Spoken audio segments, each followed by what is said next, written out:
Hey everyone, I'm Amy Connell. If you missed Thanks last for tuning week's in episode- to Lessons to My Teenage Self, a Christ-centered, diet culture-free show about all things health for teen girls.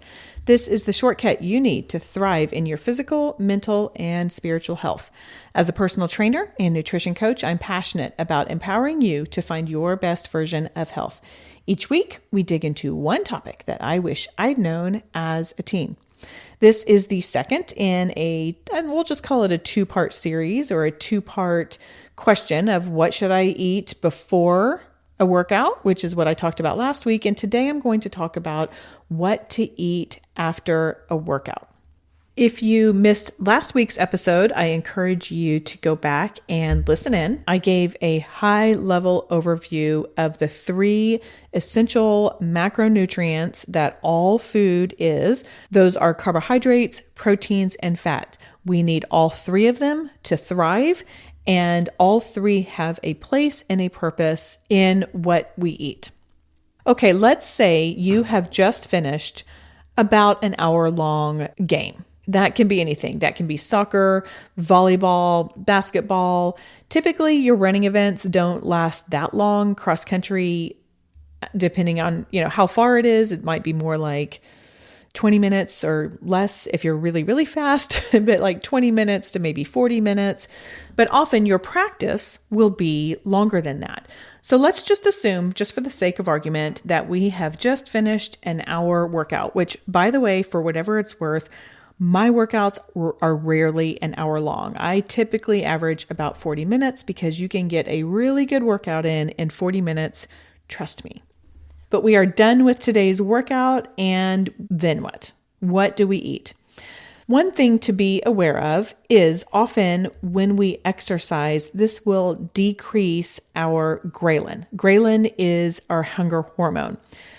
If you exercise for long enough, then that ghrelin will kick in, but oftentimes it is suppressed or it is pushed down because your body is too busy trying to do the things that you are asking it to do.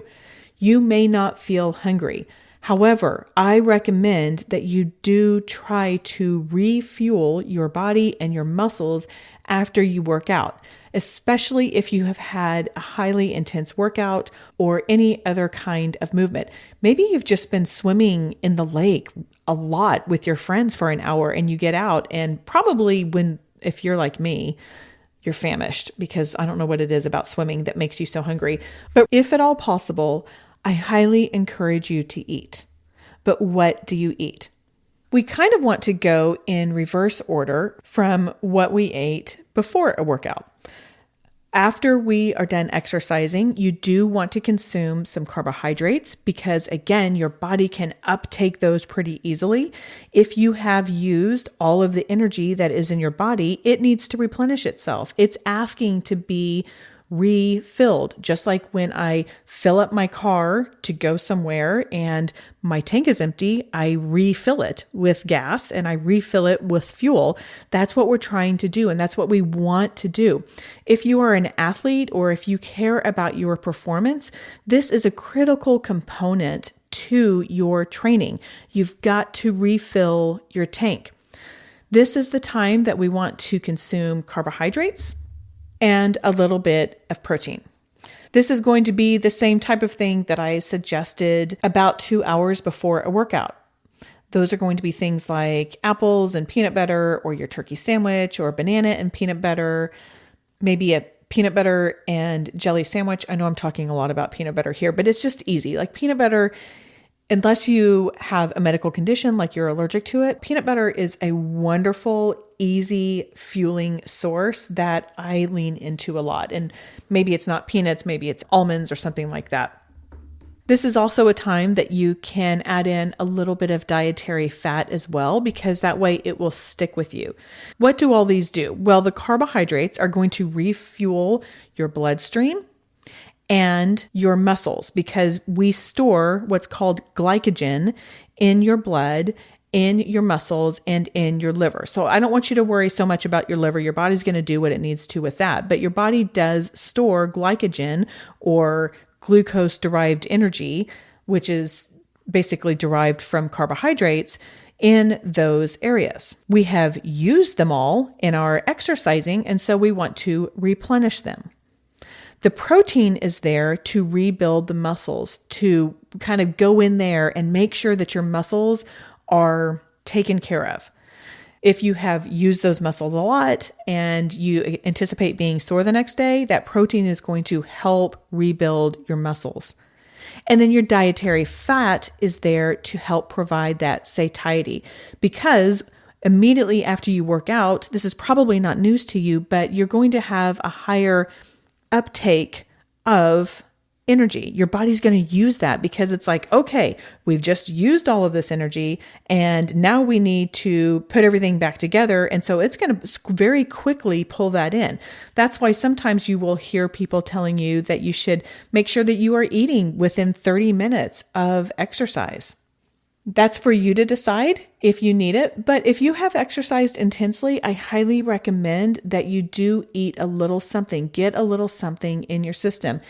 And while I'm an advocate of listening to your body and eating when you're hungry and stopping when you're satisfied after you've enjoyed what you're eating, this is one time that if you have had a really intense event, it may be time to override your body if you're not feeling hungry and say, I'm going to feed you now, because otherwise I know that I'm going to be really hungry later. That's another thing that eating after an intense workout will do, is it will stabilize that blood sugar and make sure that your body knows that it is going to have enough. A well-fed body is a happy body. This is more applicable the higher intense your exercise is.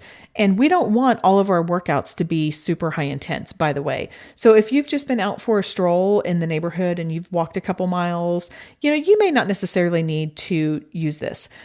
And remember, this is guidance. This is something that I am saying, hey, here is some information and I want you to experiment with what works for your body. How do you feel?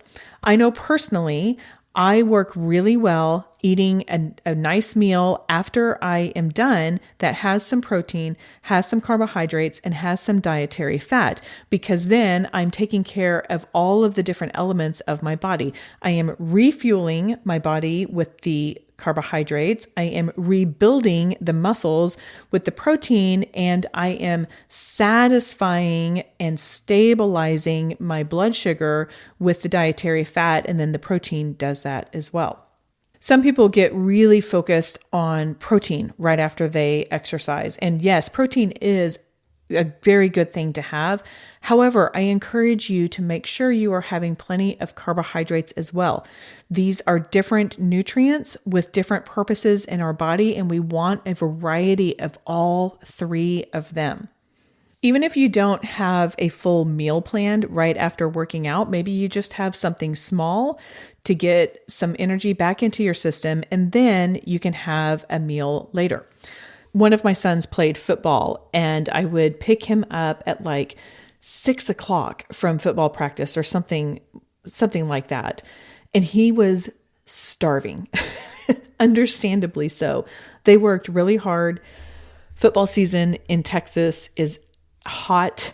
There is a lot of sweating, and I would meet him with some sort of shake that he could have right after practice. And then he would come home, he would get cleaned up, because nobody wanted a smelly football player at the dinner table. Nobody, trust me. And honestly, by the time that happened, he was ready for dinner. So having a little something in your system is beneficial. And if you don't know what to have, here is my Connell family go-to post-workout fuel: chocolate milk.